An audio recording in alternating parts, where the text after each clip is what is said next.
열린교회 성도 여러분 안녕하세요. 7월 15일 매일 성경 묵상 함께 하겠습니다. 오늘 묵상할 말씀은 요한계시록 10장 1절에서 11절의 말씀입니다. 함께 읽겠습니다. 내가 또 보니 힘센 다른 천사가 구름을 입고 하늘에서 내려오는데 그 머리 위에 무지개가 있고 그 얼굴은 해 같고 그 발은 불기둥 같으며 그 손에는 펴 놓인 작은 두루마리를 들고 그 오른발은 바다를 밟고 왼발은 땅을 밟고 사자가 부르짖는 것 같이 큰 소리로 외치니 그가 외칠 때에 일곱 우레가 그 소리를 내어 말하더라. 일곱 우레가 말을 할 때에 내가 기록하려고 하다가 곧 들으니 하늘에서 소리가 나서 말하기를 일곱 우레가 말한 것을 봉인하고 기록하지 말라 하더라. 내가 본 바 바다와 땅을 밟고 서 있는 천사가 하늘을 향하여 오른손을 들고 세세토록 살아계시니 곧 하늘과 그 가운데에 있는 물건이며 땅과 그 가운데에 있는 물건이며 바다와 그 가운데에 있는 물건을 창조하신 이를 가리켜 맹세하여 이르되 지체하지 아니하리니 일곱째 천사가 소리 내는 날 그의 나팔을 불려고 할 때에 하나님이 그의 종 선지자들에게 전하신 복음과 같이 하나님의 그 비밀이 이루어지리라 하더라. 하늘에서 나서 내게 들리던 음성이 또 내게 말하여 이르되 내가 가서 바다와 땅을 밟고 서 있는 천사의 손에 펴 놓인 두루마리를 가지라 하기로 내가 천사에게 나아가 작은 두루마리를 달라 한즉 천사가 이르되 갖다 먹어버리라.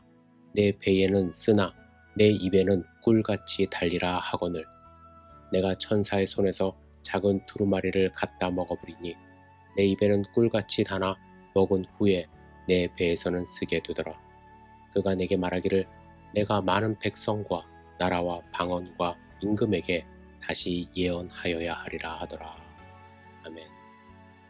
여섯 번째 나팔이 울린 후 큰 사륙의 환상이 있고 나서 요한은 또 다른 특이한 광경을 보게 됩니다.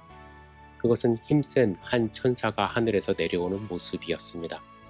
그 모양을 보니까 구름을 입고 머리 위에 무지개가 있고 얼굴은 해 같으며 그 발은 불기둥 같고 그 손에 펴놓인 작은 책이 하나 있었습니다. 그리고 그 오른발은 바다를 밟고 왼발은 땅을 밟으며 사자의 부르짖는 것 같은 큰 소리로 외치니 외칠 때에 일곱 우레가 그 소리를 발하고 있었습니다. 이 힘센 다른 천사는 그리스도 자신이거나 아니면 미가엘이나 가브리엘 등 천사장을 의미하는 것으로 보입니다. 이 천사는 세상을 통치하는 권세를 가지고 있음이 분명해 보입니다. 일곱 우레가 발할 때에 요한이 그것을 기록하려 했지만 하늘에서 소리가 나기를 일곱 우레가 말한 것을 봉인하고 기록하지 말라 이야기를 합니다. 이것으로 봐서 요한이 기록한 계시는 그가 보았던 모든 환상을 다 기록한 것이 아님을 알 수 있습니다. 또한 요한이 보았던 것이 장래일에 대한 환상의 모든 부분도 아니었음을 유추할 수도 있습니다. 따라서 하나님의 계시의 한계를 넘어선 부분에 대해서 집착하는 것은 옳지 않은 태도입니다. 흔히 이단들이 이러한 유혹을 이기지 못하고 그릇된 계시의 길로 가는 것임을 우리는 기억해야만 합니다. 이어서 요한이 보니까 바다와 땅을 밟고 있던 천사는 하늘을 향해 오른손을 들고 맹세하는 모습을 보게 됩니다. 맹세의 내용은 다니엘 12장 6절의 내용을 배경으로 한 것으로 천사가 일곱째 나팔을 불게 되면 지체하지 않고 하나님의 비밀이 성취될 것을 강조하고 있습니다. 여기서 하나님의 비밀이란 세상의 마지막에 이루어질 하나님의 섭리와 경륜을 가리킵니다. 이것은 일곱째 나팔과 접하여 시작되는 일곱 대접의 환란들을 통하여 구체화될 것입니다. 힘센 천사의 맹세 이후에 하늘에서 들리던 음성이 요한에게 가서 바다와 땅을 밟고 섰는 천사의 손에 펴놓인 책을 가지라고 했습니다. 그래서 요한이 천사에게 나아가 작은 책을 달라 하니까 천사는 그것을 갖다 먹어버리라고 말을 합니다. 이것이 입에는 꿀같이 다나 배에는 쓰게 되리라 말씀합니다. 이는 에스겔 선지자가 경험했던 것과 비슷한 것으로 하나님의 말씀을 받을 때에는 복음의 기쁜 맛을 누리게 된다는 1차적 의미를 담고 있습니다. 하나님의 말씀을 받는 것은요, 달고도 기쁜 체험입니다. 그러나 그것이 배에서 쓰다 함은 예언자가 그것을 섭취한 후 그대로 예언하려면 고난이 따른다는 뜻이거나 말씀을 듣기는 쉬우나 그것을 지키는 일에는 고통이 따른다는 것을 의미하기도 합니다. 요한에게 있어서는 그 예언을 전하는 일에 따르는 고통을 의미하는 것으로 보입니다. 작은 책을 요한에게 주던 힘센 천사는 말하기를 내가 많은 백성과 나라와 방언과 임금에게 다시 예언하여야 하리라 이렇게 말을 합니다. 이 말은 사도 요한의 말씀 전파의 임무를 강조한 것이죠.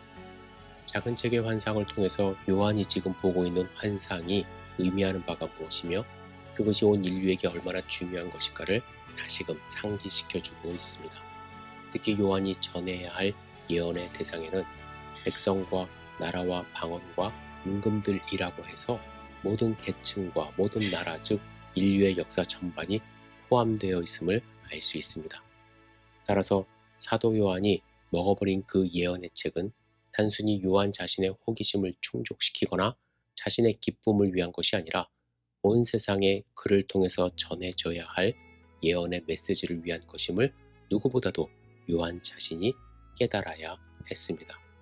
아울러 이러한 사명은 요한과 같은 예언자들 뿐만 아니라 오늘날 우리 성도들에게도 주어졌다는 사실을 인식해야만 합니다.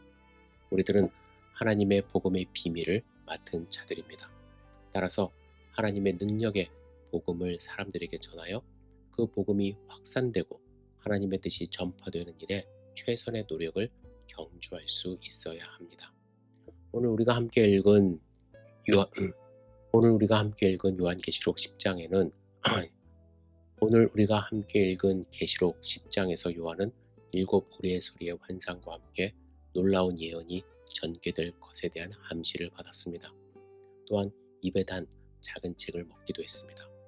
이러한 일을 통하여 그에게 주어진 사명이 무엇인지를 새삼스럽게 다시금 인식하는 기회를 가지게 됩니다. 여러분, 하나님의 말씀은 단 것이기에 우리들도 성경을 읽을 때에 성령의 증거를 받으며 필요한 모든 자양분을 얻을 수 있어야 할 것입니다.